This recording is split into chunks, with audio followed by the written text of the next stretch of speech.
Mi nombre es Víctor Jorge Ruiz, soy el guionista y el director y también el productor de una película que se llama Quiero morir en tus brazos. Es la historia de un hombre que ha construido una vida supuestamente exitosa en cuanto a haber conseguido mucho dinero, pero es un hombre que le dan una mala noticia y decide volverse a su pueblo, no sabe bien a qué, aparentemente es porque quiere ver a una exnovia que tuvo hace 20 años y a la que abandonó. Cuando vuelve empieza a reconstruir mayormente su infancia.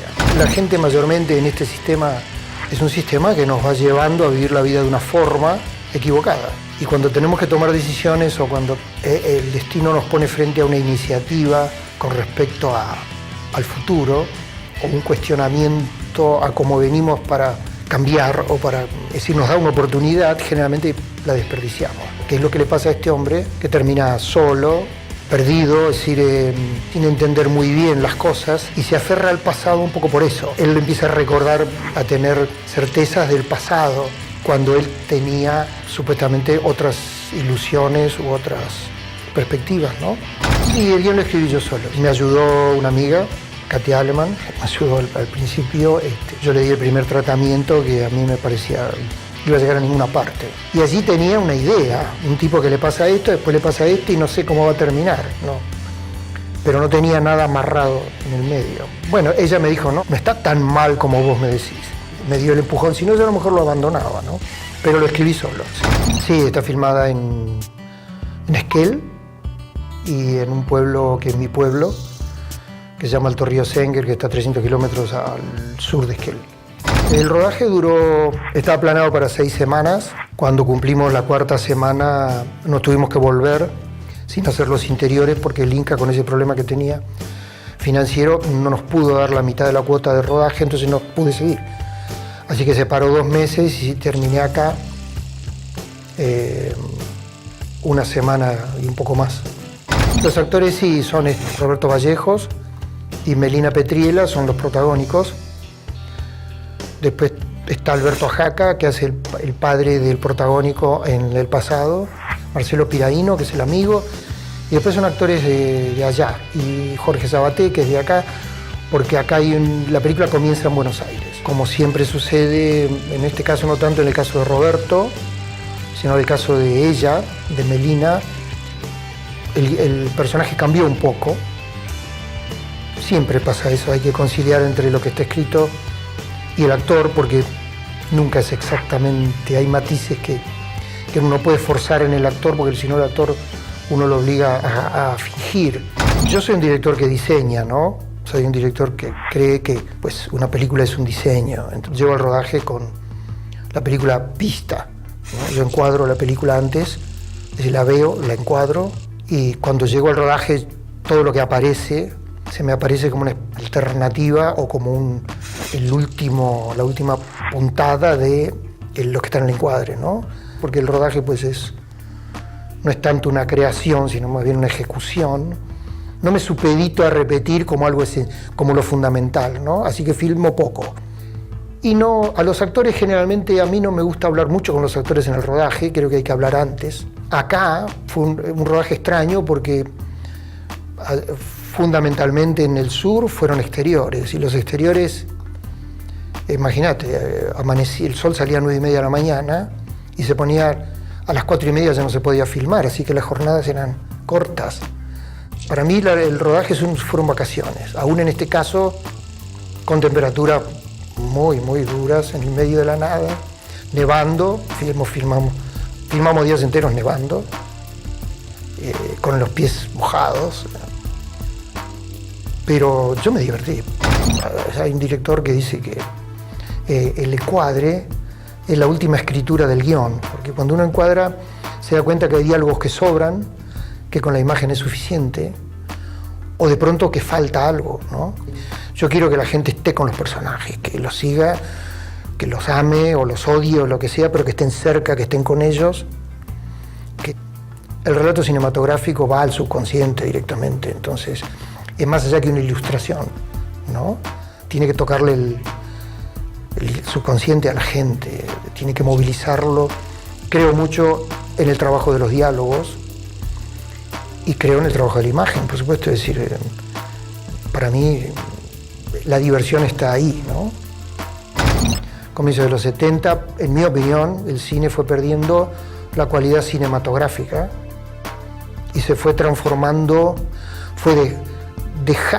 abandonando el trabajo de los maestros sobre la sugerencia, el subconsciente del espectador, el trabajo en ese sentido, para transformarse en algo más literal, más obvio, menos cinematográfico. La cámara se usa la mayoría de las veces simplemente para ver lo que pasa, y no es un elemento de escritura la cámara como fue hasta más o menos comienzos de los 70, pienso.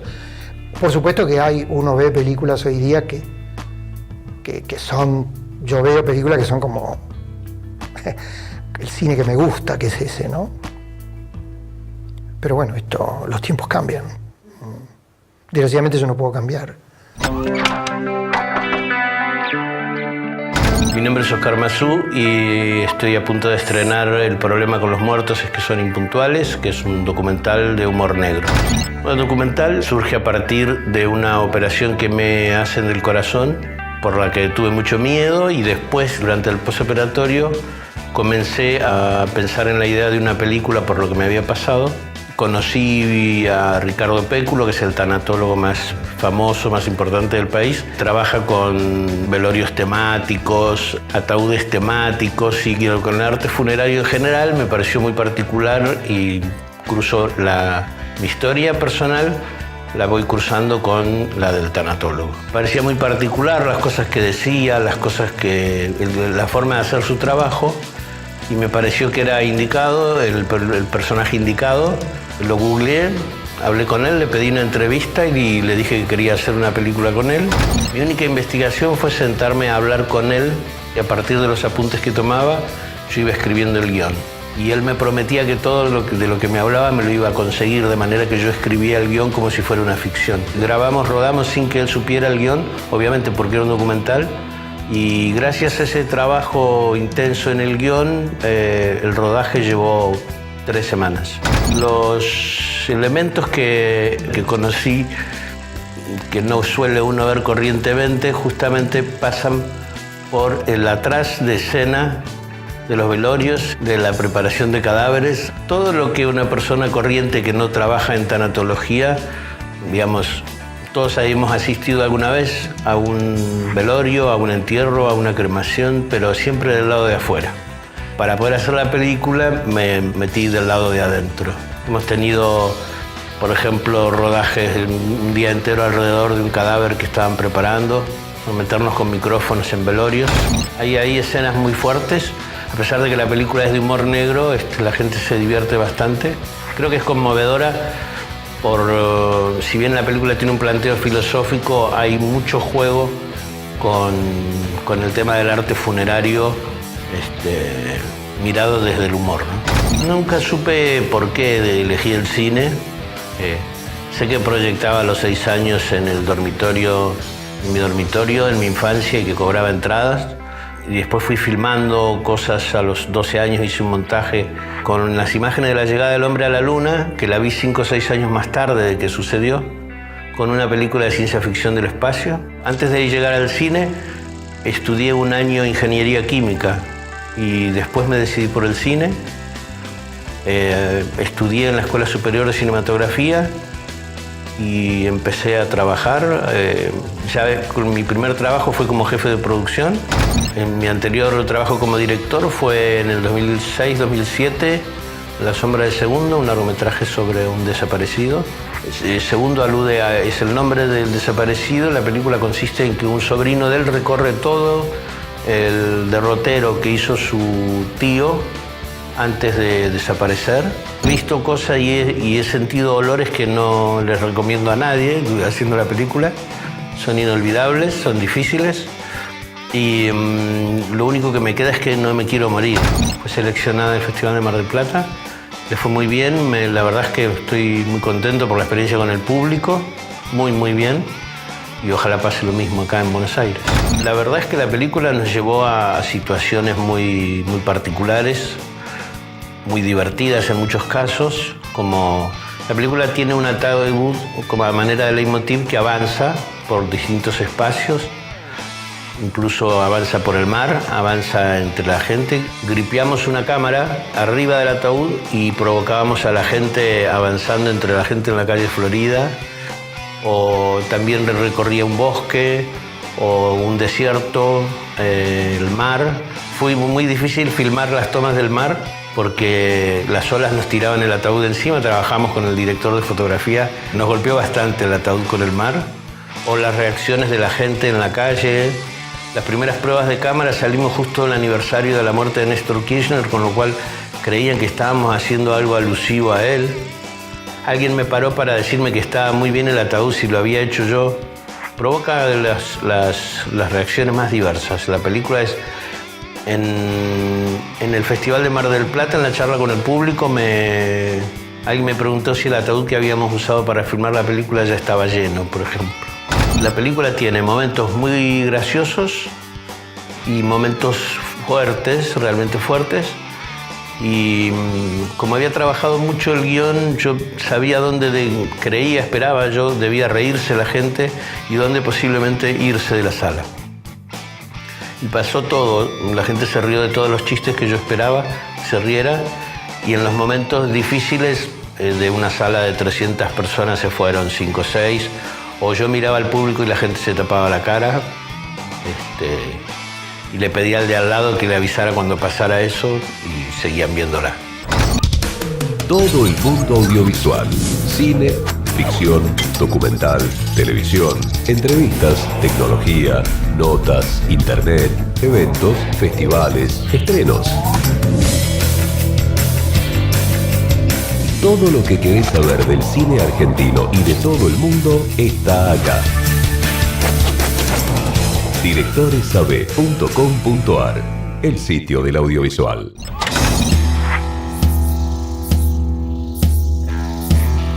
Soy Esteban Echeverría, director de La Máquina que hace estrellas.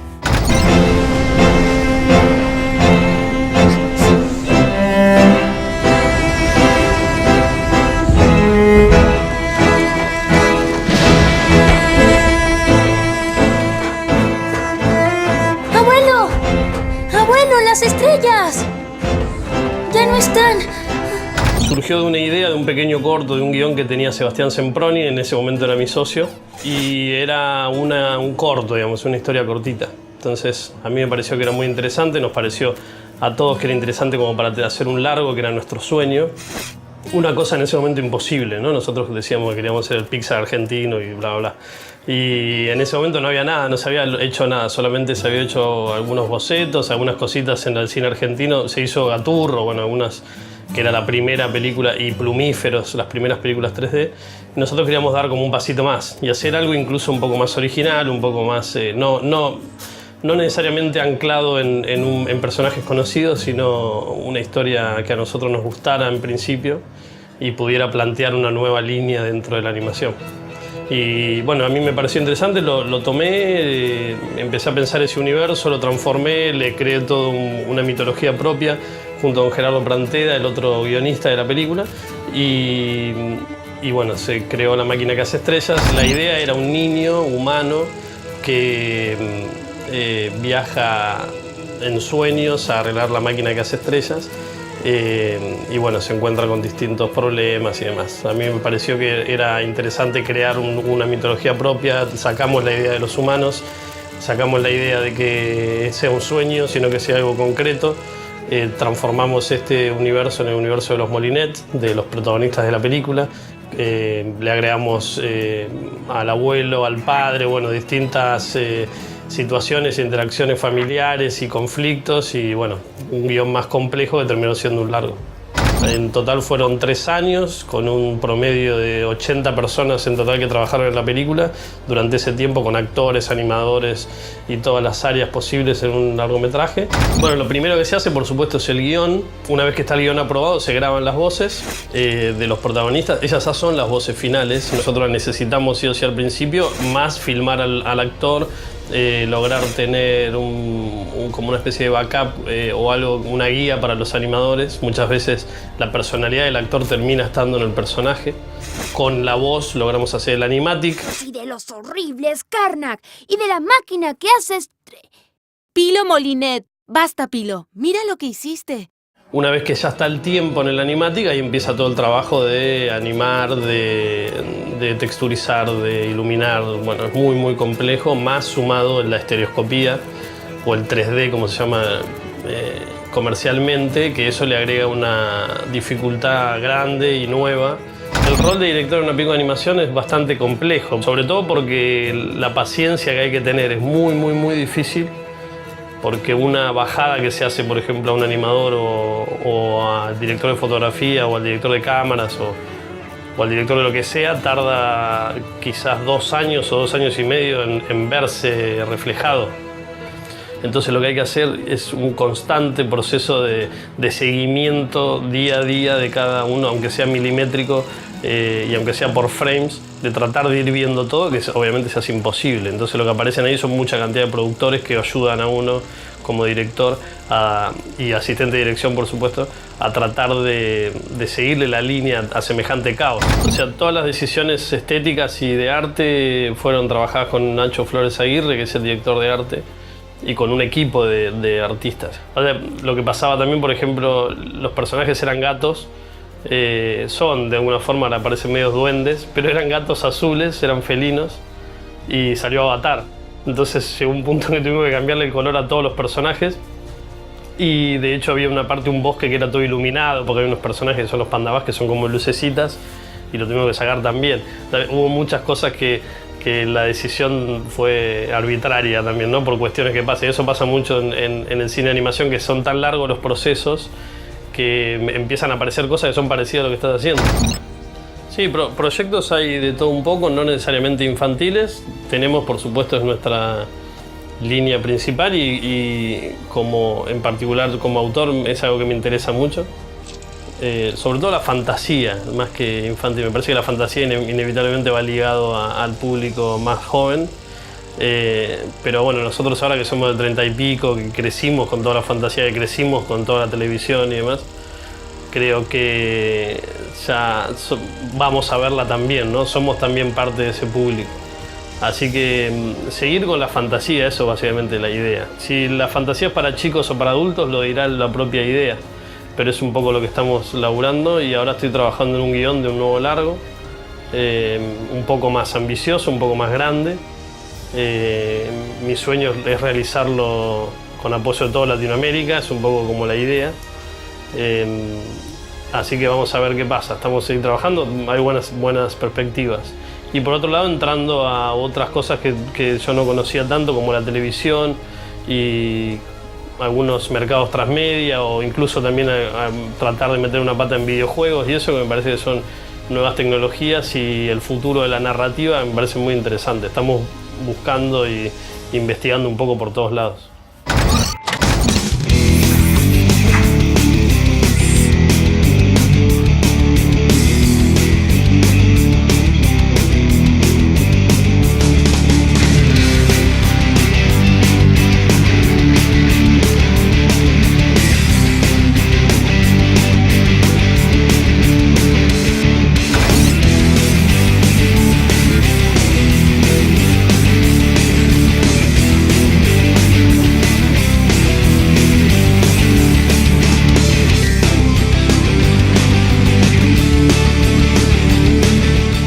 Principalmente estos son los equipos Broadcast 3D de Panasonic.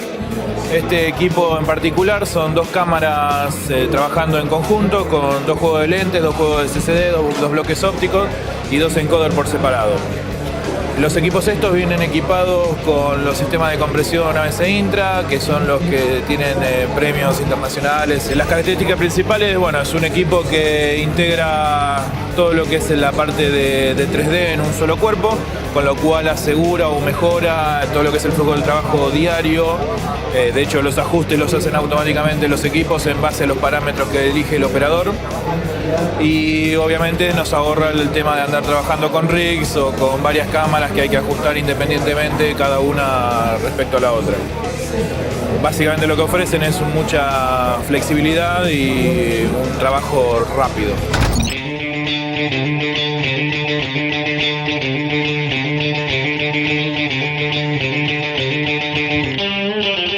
Este sistema es un prototipo, un sistema que se está mostrando en Capper por primera vez, es el Wide Angle Camera.